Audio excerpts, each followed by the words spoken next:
ไอ้ตื้อเด้อไอ้ตื้อเด้อน้องไปให้น้องทานเขาเด้อ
ปอกแก้วให้ผมทานเด้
เนี่ยมากล้วยทองนะ นี่ว่ะอันนี้เปิดตัวเนอะ หมากกล้วยพรมหมากเจ้าหมากตาล เป็นของบ้านบูชาพระเจ้า เป็นของบ้านผู้ซาพระเจ้า เข้ามานี่สัมผัสกันไว้ เข้ามาลีที่มักกันทาน เลี้ยงน้ำมันรักเสียง ที่บุญได้ก็รักผู้เพียง อายุเพียงไม่หอยพรรษา อายุรักมีสมอยพรรษา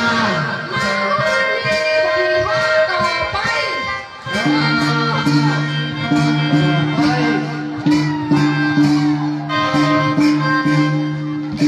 องค์พุทโธนะโมเป็นพระ พุทโธนะโมเป็นเรา คอยจะมาดักเป็นตัวมัน คอยกันโต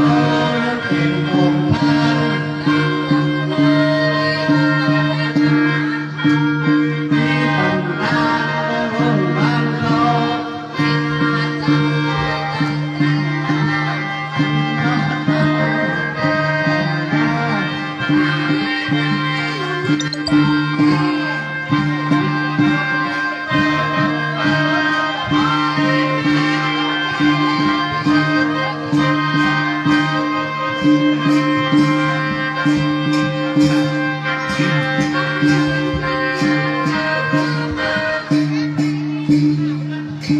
จารย์หยอดไฟ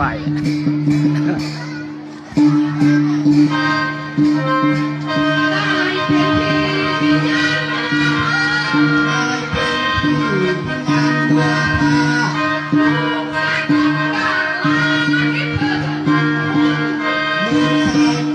subscribe cho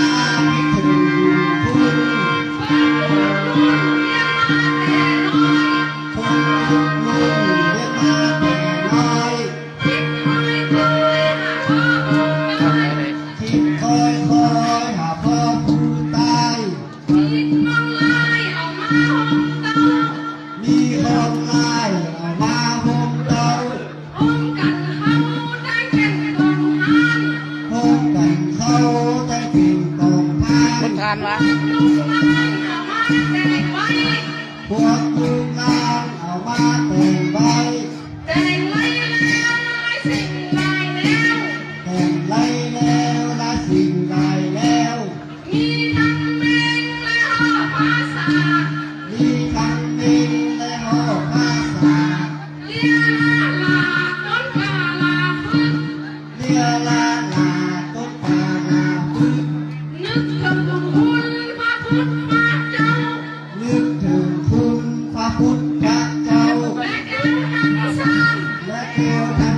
าน สร้างกองทานไปหาพ่อแม่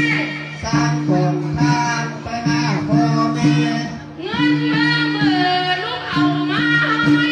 เงินเบอร์เมื่อลูกเอามาห้อย เงินเมื่อน้อยลูกเอามาให้ เงินเบอร์น้อยลูกเอามาแห้ง มีเป็นแสนเป็นพันเป็นหมื่น มีเป็นแสนเป็นหมื่นเป็นหมื่น ของอันอื่นยี่มาเรือลอย ทองอันอื่นมีมากเหลือหลาย ตาและลายพากันมานั่งลง ตาแดงอายพระกันนั่งลม นั่งห้องกันหลายคน มานั่งลมน้ำกันหลายคน ส่วนลาบนพากันโมห้อง สุนละบุญพากันโหโห มีทั้งกองของน้องกับแสง มีทั้งทองต้องร้องทั้งแสง เสียงสองไม้กันเยอะหลายแนว เสียงทองร้อยเป็นไงแมว ไปเป็นแถวเป็นกองเป็นหมู่ วิ่งเป็นแล้วกันเป็นหมู่ บางคนอยู่ตบจิตตบมือบ างคนอยู่ยกทิ้งตบมือบ างคนถือขันเทียนดอกไม้ บางคนถือขันเทียนหลอกไม้ บางคนเล่นไหลแดนดินไปมา คนเล่นไรก็กินไปมา มาลงหาพ่อแม่ ผู้บาลุงเอาหาพ่อแม่ คนเมาแห่หลายเมื่อหลายที คนกันแห่ละเทื่อหลายที มีทั้งปีสี่สองห้าคน ที่ทั้งปีสี่ชอบทั้งปี มีทั้งเราทั้งเขากินแห่กองทาน มีทั้งเขาทั้งเรากินแห่ของท่าน มีของมันกาแฟโอวันตินทั้งเป็น มีของบ้านเขากันกินทั้งแตง ของกินแห้งเขาต้มของนม ของกินแท้เขากินทั้ง ชมดอกแทนคุณพ่อแม่ ของแท้คุณพ่อแม่ แห่สำเร็จผล ต้องกันแห่สำเร็จผล สังฆานีเจียงกาคุณ สักตอนนี้เป็นการคุณ สุดตานีเจียงกาโอ้โอ้ ก่อนทางอายขึ้นบ่อสาวเอ้ยขึ้นก็ขึ้นเนื้อบาคันบ่ขึ้นปากกาโคกพี่คันบ่ขึ้นปากปีโคกเป็ด